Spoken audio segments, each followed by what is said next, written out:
Ngozi yenyoka yandakatora kuMozambique yapedza vanhu.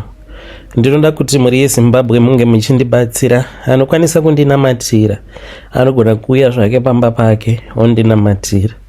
But this is a warning in advance. Nyoka iyi inouraya.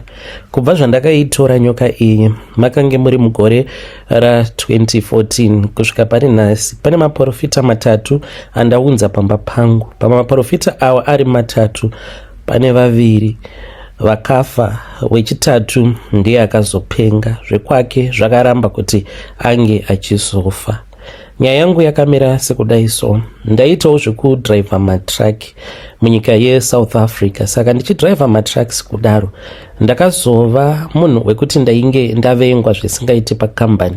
Ndakange ndichishanda kunonzi kuDurban. Ndaishanda nemaZulu. Sezvamunoziva kuti maZulu misoro yavo haitori zvakanaka. Taita zvekutakura fuel tichiendesa kumadepot akasiyana siyana. Saka pakange paina umwe controller wechizimba uyo wavakange vachiisa pressure too much neinfluence paari kuti pange pachizoitika madhiri pakambani. Ndakazodzidza chidzidzo kubva kwaari mushure mekunge adzingwa basa kuti vanhu pabasa vanogona kukupfuurira kuti ngatiite madhiri, but musi waunodzingwa unogona kungodzingwa uri wega. Ndadzidza chidzidzo ichocho ndopandakasarudza kuti ndakange ndisingachadi kuita zvekuba pakambani.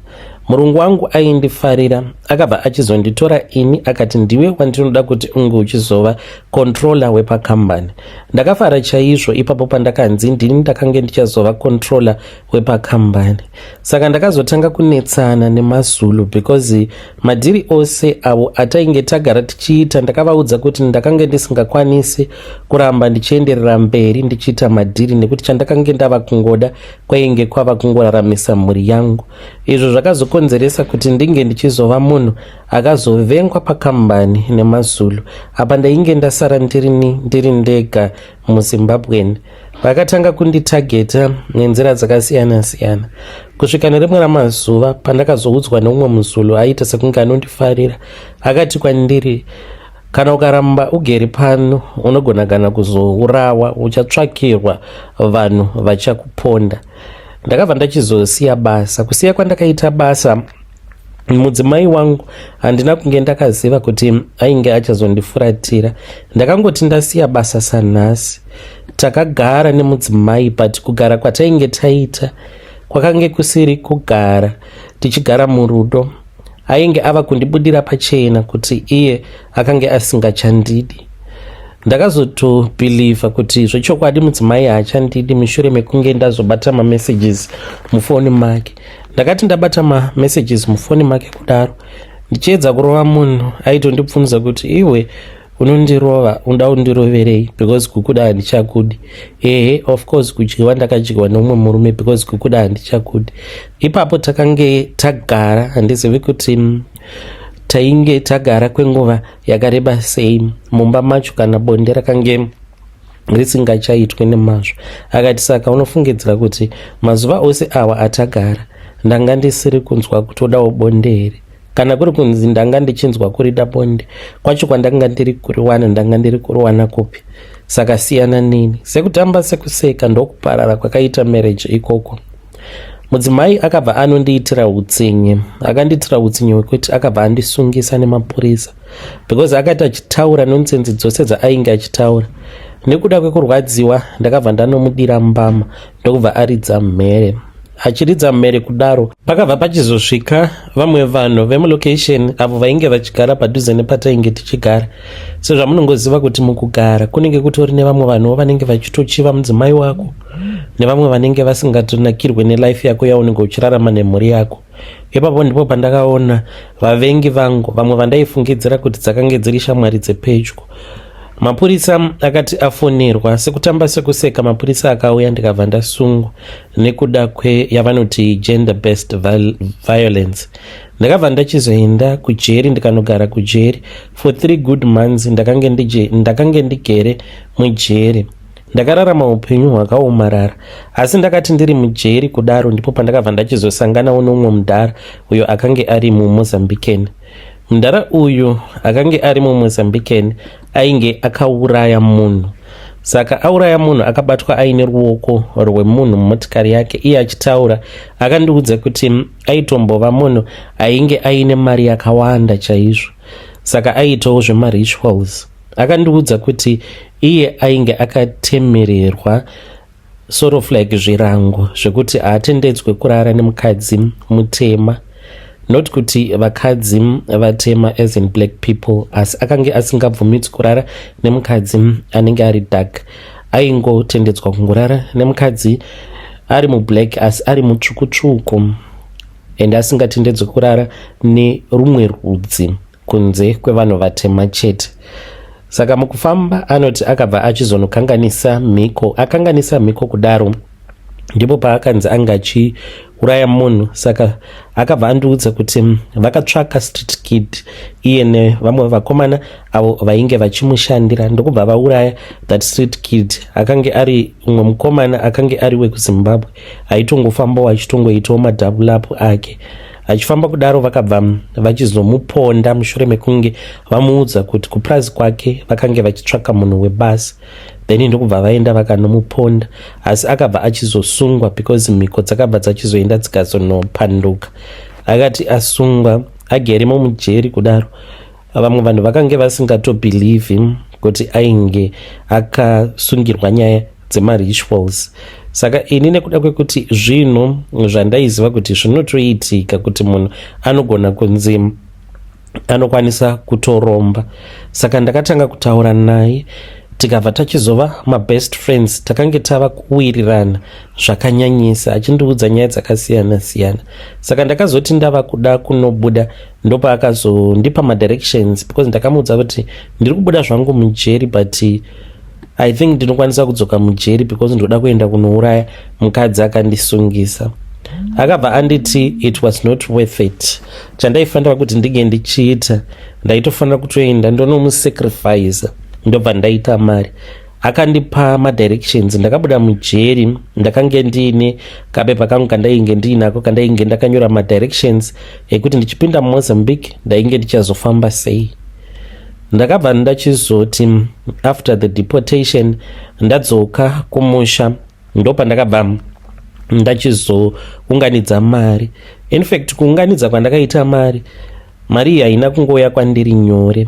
Ndakasvika pakurima fodya. Munoziva kuti fodya inorwadza kurima sei. Ndakarima fodya yangu, ndakange ndaenda ndikatanga kugara kumusha kwaMutoko, but kwakange kuri kumusha kwabanguru vangu. Ndikavakumbira portion yekuti ndinge ndichirima nerubetsero zvekare. Vakati hapana zvakaipa mwanangu, because ndakange ndiri munhu aizivikanwa nekubatsira hama dzose pandaitawo zvekudhiraivha matrucks ndichiri kuSouth Africa. Saka vakabva vandipawo portion, ndikabva ndachizotanga kurima fodya dzangu. Ndakagara mukomana kusvika fodya iya yaita, tatengesa fodya. Ndabata kamari kangu, vakandikurudzira kuti ndinge ndichivaka kana chi1 room changu uye zvekare ndinge ndichizotsvaka umwe mukadzi, but ndakati kwete, ndine zvandoda kutanga ndambogadzirisa. Vakandirambidza kuti ndinge ndichidzika kuSouth Africa. Ndikati kwete, ndoda kuenda kuMozambique. Vakanditi zvakanaka mwanangu. Ndakabva ndachizoenda kuMozambique ndichishandisa madirections angu aya awo andainge ndakabva nawo kuSouth Africa ndakanyora pachipepa. Ndakazoti ndasvika muMozambique ndakatanga kutsvaka n'anga yacho iyoyo.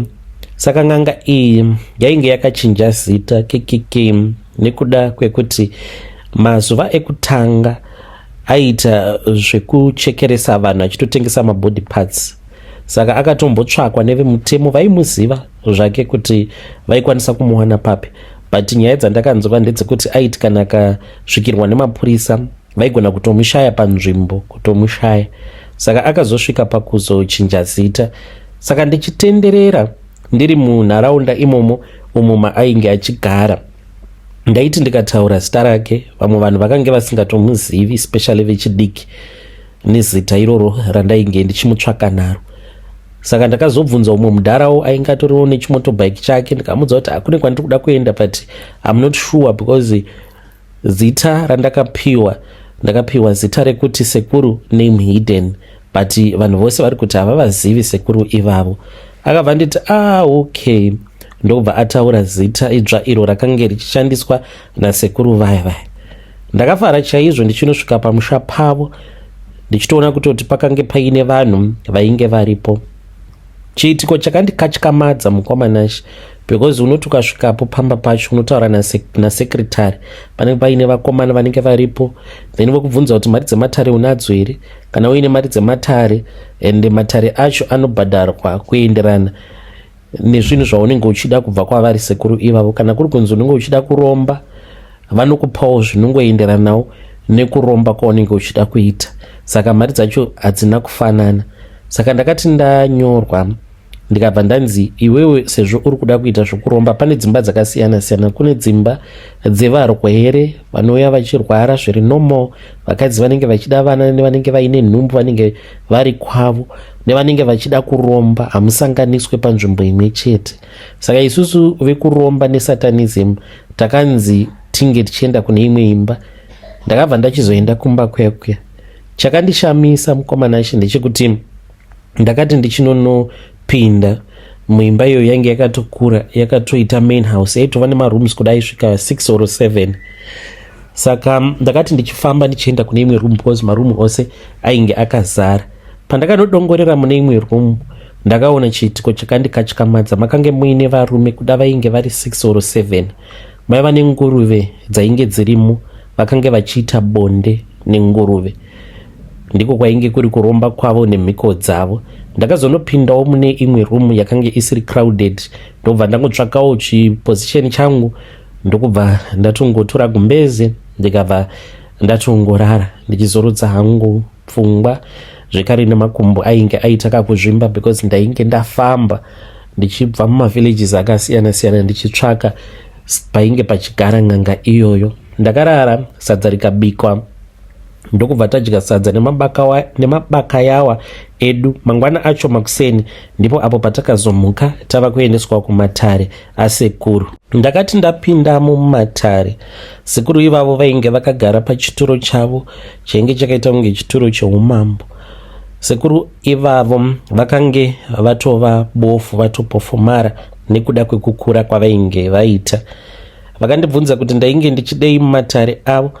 Ndakabva ndavaudza kuti ndainge ndichidawo mushonga wekuti ndinge ndichizoita mari. Ndakava explainera situation yangu kwandainge ndakabva, mabasa andainge ndakamboita munyika yeSouth Africa.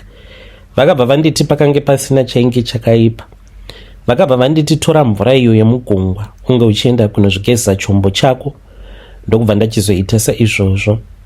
In terms of bonde randakazoita mukoma, ndinotya kusungwa handikwanise kuti ndige ndichitaura zvakadzika panhau yandakazoita, nekuti ndidzo dzakange dziri mhiko dzekuti vange vachikwanisa kutanga kundibatsira.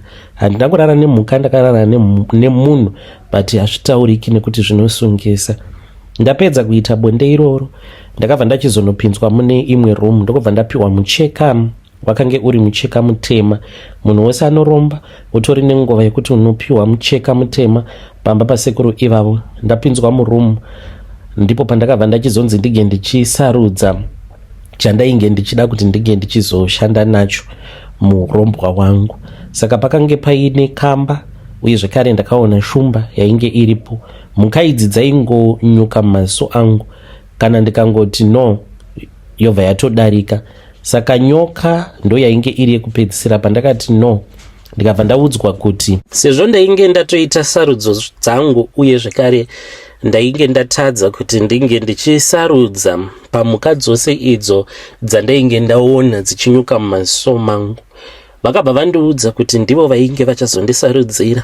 Vakangovhara maso avo, vakabva vati nyoka iyoyi yapedzisira kunyuka mumaso mako ndiyo yauri kufanira kuti unge uchizoenda nayo kuZimbabwe. Ndapedza kugezesewa nenyoka iyoyo because yakazonotorwa ikabva yachizonoiswa mubhaketi, ndikabva ndapiwa mvura yekuti ndinge ndichigeza. Ndapedza kugeza ndopavakanditi ndinge ndichitanga zvangu kufamba rwendo rwangu rwekudzoka kuZimbabwe. Asi vakanditi haufaniri kuti unge uchishandisa bhazi kana kukwira motikari inenge ichidhiraivhiwa nemunhurume. Unongoti ndidzwa kungofamba nemotikari inenge ichidhiraivhiwa nemukadzi chete.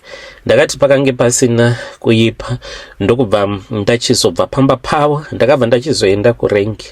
Ndakaona kuti mabhazi nemakombi zvose zvakange zvichidhiraivhwa nevanhurume chete. Ndakafamba mukoma ndichibva muvillage imomo ndakananga kuZimbabwe. Ndikangoti ndakafamba about 58 kilometers ndipo pandakazomirirwa neimwe motikari yakanga itori nezim number plate yevamwe amai vainge vachigara mamutare. Vakange vaine hanzvadzi yavo nemukadzi wehanzvadzi yavo. Vandimirira kudaro vakandiudza kuti vainge vachibva kunohodha muMozambique. Ndokubva ndakwira motikari yavo ndikavaudza kuti ndainge ndakauya kuMozambique ndichizoya kuzotsvaka basa, but ndainge ndisina kukwanisa kuriwana basa racho. Vakati pakange pasina chainge chakaipa, vaikwanisa kundipa lift vozondisira mamutare. Takati tafamba mukoma, takafamba kudazve about 27 kilometers or so. Wakange hwava usiku, saka vainge vaneta. Pavakangomisa motikari yavo ndichitoona zvainge zvoitika kuti tsano vaya vandainge ndakagara navo kuback seat vainge vava kutoburukawo vachitoti vava kuenda kunodhiraivha motikari. Ndakabva ndaburuka ndichiti ndainge ndichida kumbozvibatsira. Ndakangopinda musango nekutongotanga kutongofamba because ndainge ndichitya kuti ndaikwanisa kuzoramba ndiri mumotikari, iyo motikari yainge ichazodhiraivhiwa nemunhurume. Ndakazopedzisa netsoka ndasvika mubhodha, ndakatambudzika kuyambuka kubuda muMozambique ndichidzoka kuZimbabwe, asi ndakazokwanisa kupinda muZimbabwe. Kwava kufamba iwe kubva kubhodha kunopinda mamutare mutauni. Apa ndakange ndisina kana kobiri. Ndava mamutare mutauni ndakafamba ndichipema ndichitsvaka mari yekuti ndige ndichireiza mari yekuzokwira chitima. Ndakazokwira chitima kubva mamutare kunosvika muHarare. Ndasvika muHarare ndakanzi ndaifanira kuti ndige ndichizotsvaka ivhu, but ivhu iri raifanira kuva riri ivhu rinenge riri dzvuku, but riri ivhu repaguva. Ndakatenderera mumakuva kusvika ndichizosanganawo nerimwe guva randakazosangana naro kudema uko. Musha pacho pakange patori padongo.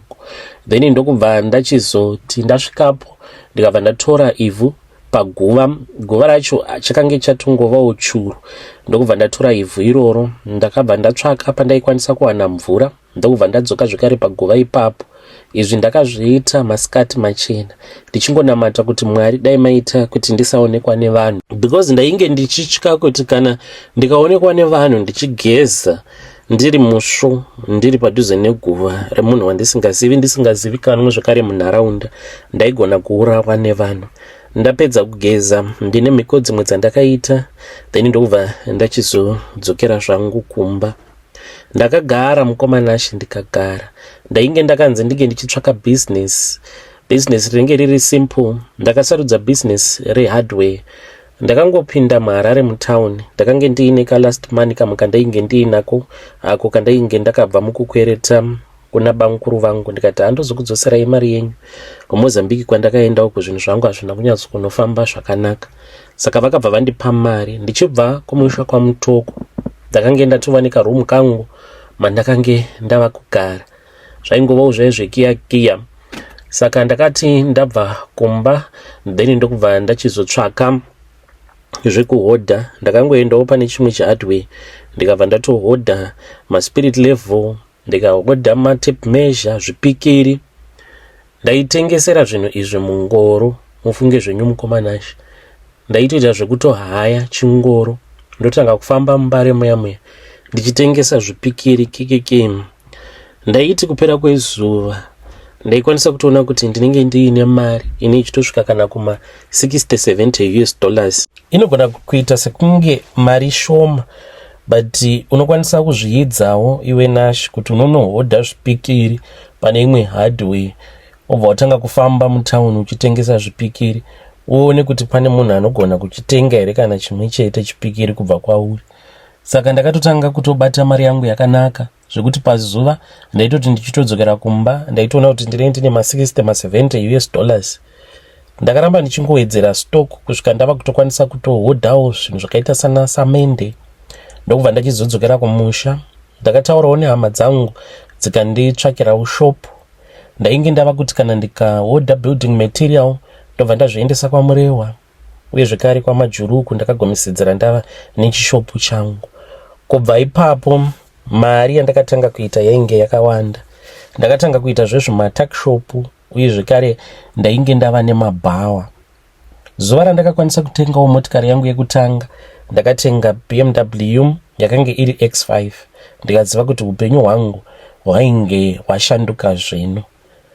Asi upenyu hwakati huchinonoshanduka, ndaifanira kuti ndige ndichidzokera kuMozambique. Saka pakabva pachizoitika disaster yekuti mudzinza pane munhu akanga ari very close kwandiri akabva achizoshayika. Kuti ndige ndichizoregedza kuvapo pakuvigwa kwake munhu uyu, ndakaona sekunge zvakange zvisina kukodzera, because kukura kwangu ainge ari iye munhu iye akandibatsira muupenyu. Saka ndakabva ndachizoti no, ndichadzokera zvangu kuMozambique kana tabva mukuviga hama yangu iyi. Handina kuziva kuti zvandainge ndaita zvainge zvatotsamwisa zvikwambo nezvipoko zvinoshandiswa nasekuru ivavo. Tiri parufu kudaro, ndakangonzwa ndichibatwa pabendekete rangu, nechakandibata handichizivi. Ndakatanga kutemwa nomumwe musoro, mukoma wekuti ndakange ndisingachazivi nekwandainge ndiri. Ndakatanga kufamba, ndichifamba kudaro ndakazotobatwa nevamwe because ndaitofamba ndichida kuenda kunowira muguva imomo, mufi asati atombovigwa. Vanhu vainge varipo vakangofungidzira kuti nekuda kwekuti yainge iri hama yangu yepedyo yakandirera ikandiendesa kuchikoro kunditoresa malicense, ndokusaka ndainge ndichinzwa kurwadziwa kwakadaro. But ndakange ndisingachatozivi kuti ndainge ndiripi. Ndainzwa sekunge pfungwa dzangu dzainge dzava kutorwa zvishoma nezvishoma, zvokuti kana zita rangu ndainge ndisingachatorangariri, kutofunga kuti asi ndinombonzani, zita rangu ndakange ndisingacharirangariri zvachose. After the funeral ndipo pandakaona nyoka. Ndainge ndiine rwendo rwangu rwandainge ndiinarwo. Ndainge ndichida kuenda kuGweru kuti ndinge ndichitanga kuitawo zvokusponsa migodhi, saka painge paine vakomana vandaida kuita meeting navo. Saka ndakati ndapinda mumotikari, ndakabva ndabatidza motikari yangu. Ndakange ndichida kuti inge ichimboidla ina hangu ndichipedza kuita zvandainge ndichiita mumba. Ndapedza kudya, pandakadzoka mumotikari ndipo pandakaona padashboard painge paine nyoka yenge iripo. Ndakashamisika nekuda kwaizvozvo, because nyoka iyi ndakaiona ndiri ndega. Ndaiva ndiine umwe mukomana wandainge ndiinaye, nyoka haana kuiona. Ndakangofunduka ndokubva andibvunza akati, kuchina imudhara. Pandakavhunduka ndakatarisa padashboard, ndaitotarisira kuti iye aifanira kuti anga achiiona nyoka. Sezvo ndakange ndiri munhu ainge akabata mishonga, handina kuda kuti ndinge ndichimuudza kuti tarira uone mashura ari padashboard. Ndakangoramba zvangu ndakati zii, ndichitoziva kuti iye ainge asina kana chaainge amboona. Saka takasimudza motikari takananga kuGweru, zvinhu zvikafamba zvakanaka. But nyoka iyi ndainge ndava kungogara ndichiiona nepandainge ndisingafaniri kuona nyoka. Dzimwe nguva ndaikwanisa kuti ndikapinda muchimbuzi ndichida kuzvibatsira, paunonodongorera kudai wotoona kuti inenge yakatosimudza musoro wayo iri muchemba, yakatogadzirira kuti inge ichikutema. Ndakabva ndati izvi handingazvigoni, ndaita mutete. Zano nderipi? Ndini uyo ndakananga kuMozambique. Ndasvikako kuMozambique ndipo pandakabva ndachizoudzwa nasekuru kuti ndainge ndakashaisha mhiko dzavo dzavainge vakandipa. Vakabva vandiudza kuti sezvo nyoka yakange yatova nyoka yekuti yainge yava kungozviratidzira payainzwa kuda iyo, ndaifanira kuti ndige ndichitongogamuchira zvainge zviripo.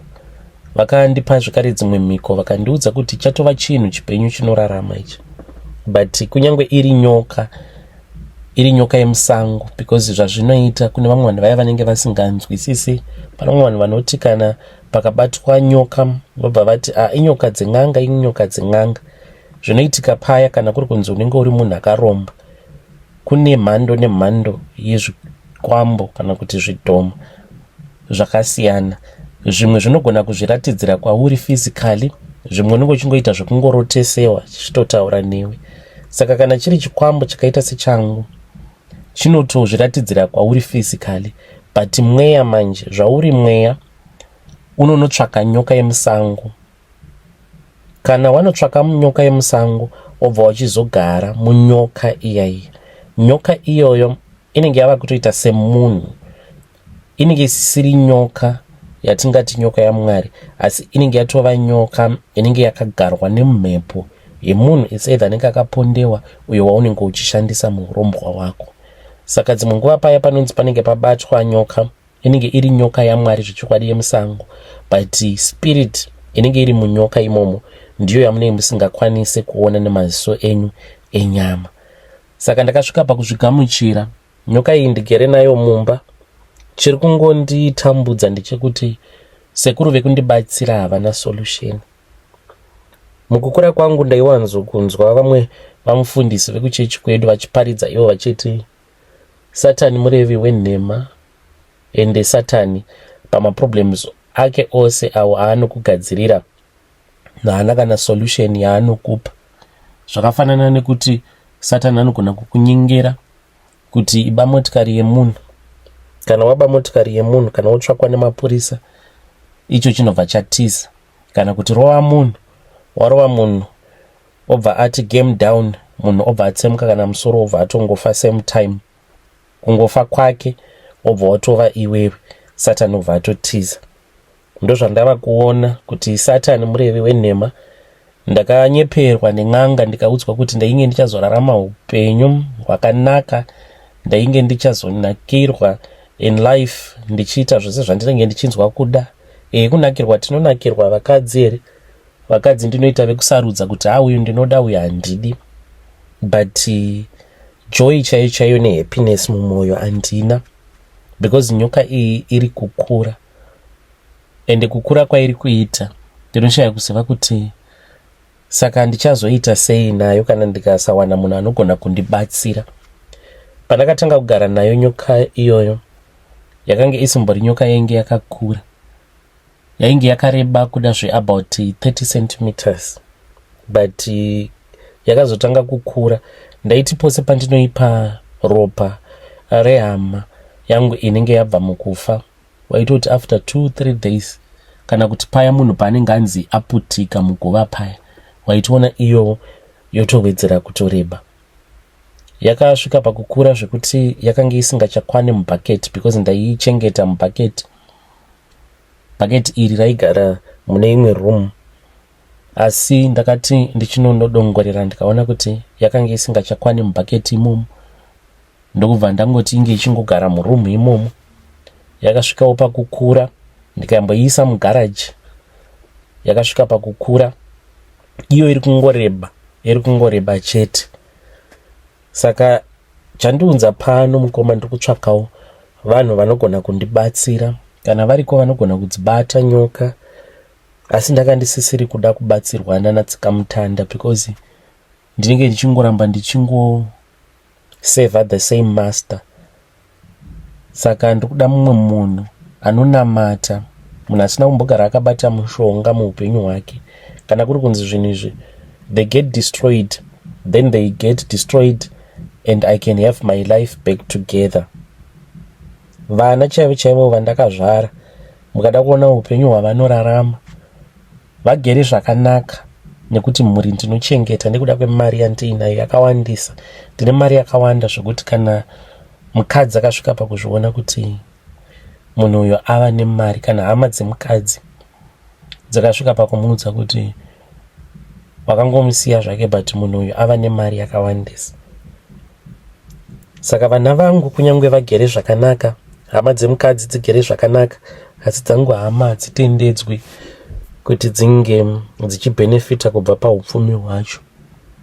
Kumusha uku kwamutoko ndine hama dzimwe dzakasvika pakufa, not kuti ndainge ndichifanira kuvaita masacrifices.